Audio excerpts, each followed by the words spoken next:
1937, I should point out that painters Max Ernst and Leonora Carrington visit Mawnan in search of the Owlman. Mm-hmm. They never found him, but that did not stop it from creeping into their art for years afterwards. Keyword, a lot of these are in Mawnan. Well, most of the... Mawnan is a little district in Cornwall, so yes, a lot of them in Mawnan. In fact, a lot of the sightings that we have are from girls who weren't even 16.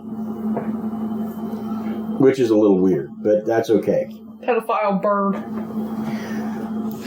Now, the next people who saw it, and this was on 3rd of July the same year, were two 14-year-old girls identified as Sally Chapman and Barbara Perry. According to the story, the two girls were camping when they were confronted by a big owl with pointed ears, as big as a man, with glowing eyes and black pincher-like claws. Now, I tried to ascertain eye color, but nobody seems to have mentioned it. The eyes are referred to as glowing, but... Glowing black. Glowing black, glowing white. Owl eyes tend to be... glowy anyway? Yeah, they tend to stand out. Like, I mean, that's a reason that they tend to use owls in movies a lot of times to create, like, spook factor, is because owl eyes are particularly unusual and a bit spooky. Especially if you see them at the nighttime, they're kind of spooky. Mm-hmm. So... they're pooky. They're altogether ooky. The Addams Family. All right, moving on. Now, both of the 1970 sightings involved Doc Shields. They should make an Addams Family owl movie. That has to be a thing. Where they get cursed. And what, all become owls? Or? Yep, all become owls and have to find a way to get out of it. Now, all because both of these sightings involve Doc Shields, an eccentric with a fondness for hoaxes. Researcher Jonathan Downs acknowledges that Shields could have invented the Owlman. However, Downs claims to have interviewed a young man he calls Gavin, who encountered the Owlman in 1989 independently of Shields. Gavin and his girlfriend claimed to have seen a creature about 5 feet tall. The legs had high ankles and the feet were large and black with 2 huge toes on the visible side. The creature was gray with brown eyes, and the eyes definitely glowed. So again, with the glowing eyes. Mm-hmm. Now, there was another sighting 2 years later. At first, the witnesses thought that someone was playing a trick on them, that it was a person dressed up as a costume. Again, they described it an abnormally large bird, silver gray in color. They only realized it wasn't a trick when they saw the creature fly up into the air and disappear. After it flew away, they said that there was a strange static noise coming from the trees for some time afterwards. Wow. So, in 1995, and this is the best sighting for me, a female tourist from Chicago wrote to Western Morning News in Truro, which is another district in the area, claiming to have seen a man bird with a ghastly face, a wide mouth, glowing eyes, and pointed ears, as well as clawed wings. She sent a letter about her experience, as I said, and it read, "Dear Sir, I'm a student of marine biology at the Field Museum in Chicago. On the last day of a summer vacation in England, last Sunday evening I had a most unique and frightening experience in the wooded area near the old church at Mawnan, Cornwall. I experienced what I can only describe as a vision from hell. The time was 15 minutes after 9, more or less, and I was walking along a narrow track through the trees. I was halted in my tracks when about 30 meters ahead, I saw a monstrous birdman thing. It was the size of a man with a ghastly face, a wide mouth, glowing eyes, and pointed ears. It had huge clawed wings and was covered in feathers of silver gray color. The thing had long bird legs which terminated in large black claws. It saw me and it rose, floating towards me. I just screamed, then turned and ran for my life. The whole experience was totally irrational and dreamlike. Friends tell me there is a tradition of a phantom owlman in the district. Now I know why. I have seen the phantom myself. Please don't publish my real name and address. This could adversely affect my career. Now I have to rethink my worldview entirely. Yours very sincerely, Scared Eyewitness. So, those are the Owlman sightings. But in addition, often they hear the great screeches of owls from inside the church and above the church. But they're not like typical owl screeches, which I guess they hear a lot in the district, but very loud, huge. Right. As is if the thing making the sounds is much bigger than a typical owl. Wholesome owls right here. Hold up. This is a total joke and it is not true. This is just something I'm making up in my head, okay? Owl, trying to come near you. You, owl, scary owl. I just wanted to show you around and I wanted cuddles. Why? Weirdly, though, owls don't make good pets. I know according to Harry Potter they do, but they don't. They don't. They don't. Also, people have owls, but it's not great to keep them in house. no, it's not. They need more room than inside a house. They need to be living outside. But that's just in my case. In some states, you can have an owl as a pet, but not the best thing to do. What's bad for the owl is the thing. Mm-hmm. So, I'm sorry, Harry. You're not allowed to have that owl. Was in the movie. Well, actually, in the movie, it was CGI. I know. They weren't real owls. Exactly. You can't keep an owl in a small cage like that. It was too small for the owl. But because of that, a lot of people went, oh, I want an owl as a pet for my son, before finding out that owls don't do well like that.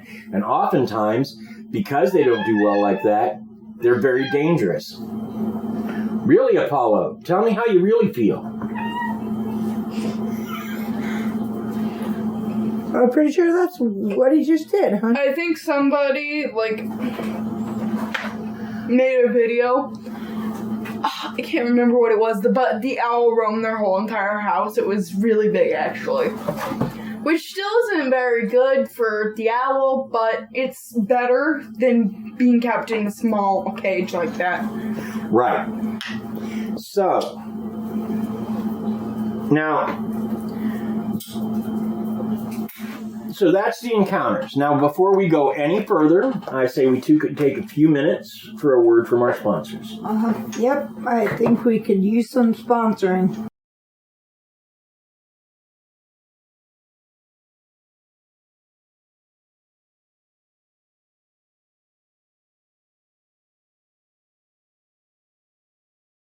Okay. Okay, before we continue what we were doing, Yes. I have something not related, but I'm kind of mad at my school lunch people right now. Why? For right now, I'm just like, wow, school lunch is kind of just like looking into your fridge and saying, yes, that's what I'm having for dinner, and throwing all the stuff in the fridge in your bowl and eating it for dinner. That's kind of gross. Exactly. So, Well, maybe you need somebody like HelloFresh or something to help out your school. Oh, they don't do that. hey, They have now I wish we could get HelloFresh to sponsor us. Hey, HelloFresh, if you need any more sponsors, we're here for you. Of course, they've got Astonishing Legends and Graveyard Tales. Why do they need us? No, not. They probably don't, but you know. They do. I've heard it. Oh, and that's why you drink. They got them too. So yeah, I remember them saying something about that. So yeah, they probably got all the sponsorship they need in those podcasts. But I'm just saying, we'd be open to the experience. Yes, we would. We've never been sponsored. We've had plenty of ads. We just don't have regular sponsors like that, and nothing that big, at least not yet. Yeah, I wish. Now, owls are not the only thing seen in Mawnan. Of course. In 1996, a woman reported a ball of light floating above the church. It's a corn man. In 2003, 2 teenage girls were listening to music in the church car park late at night. They too saw a glowing, pulsating globe of light hovering over the church. The girls said that they watched it for a while until it just vanished. In September of 2009, it was reported that a 12-year-old girl named Jessica Wilkinson saw the Owlman of Mawnan for the first time this century. Oh, please don't say I'm never going to meet an owl. Wow. Man, an owl man. I'm not going to Cornwall. Why all these things are happening and these strange happenings have occurred in the vicinity of Mawnan Church is a mystery. There is some suggestion that the sightings are due to an escaped great gray owl, which can have a wingspan of nearly 2 meters, which is about 6 to 7 feet. Isn't that almost the same as an eagle? Yep. Almost. Fly like an eagle. Sorry.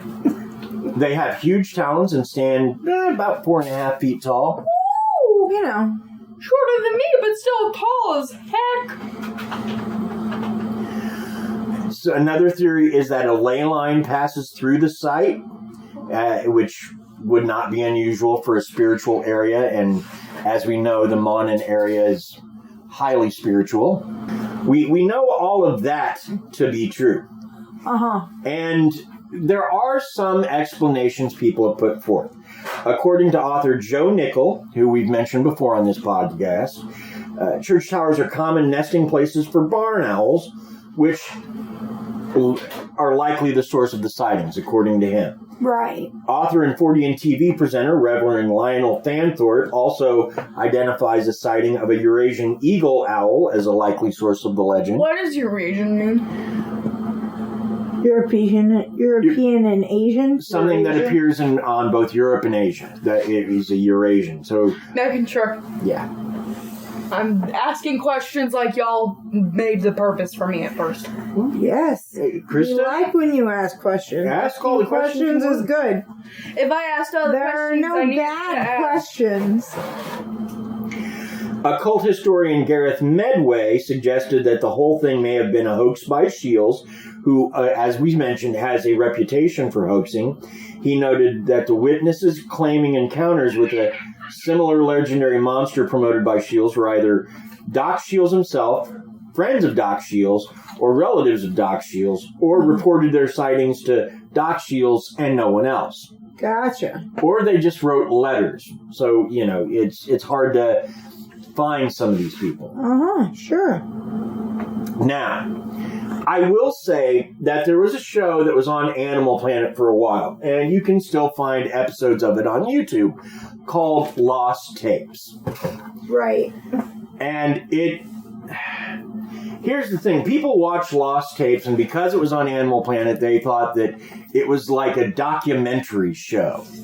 And that was not what it was supposed to be. No, that is not what it was at all. It was the idea that these were fictitious tapes, but the idea of the show was, what if we found these lost tapes that had all these cryptids on them? Right. And so it showed, like, the giant squid or giant octopus was in one, and there was a few other things. But one of the episodes was about the Owlman. And one of the things that it mentioned was that they found these giant owl pellets. Now, owls do not digest certain things when they eat them. Right. They don't digest the skin of their prey, and they swallow it whole. They don't digest the bones of their prey. So what happens is they swallow whatever it is, and then their digestive system takes the protein out that they need and you know, everything else. And then what passes through then is sort of this webbed up bit of skin and bone. Right. Which is kind of what it looks like it's all been webbed together. And in the Lost Tapes episode, they had human skulls in giant owl pellets. Yeah. Yeah, I don't know if you know this, but it's also called Death Raptor. Yeah, it's also called Death Raptor. Yeah, I remember that episode. Anyway, point is that according to Lost Tapes, they found Never found those. Nobody's found anything like that. Right. So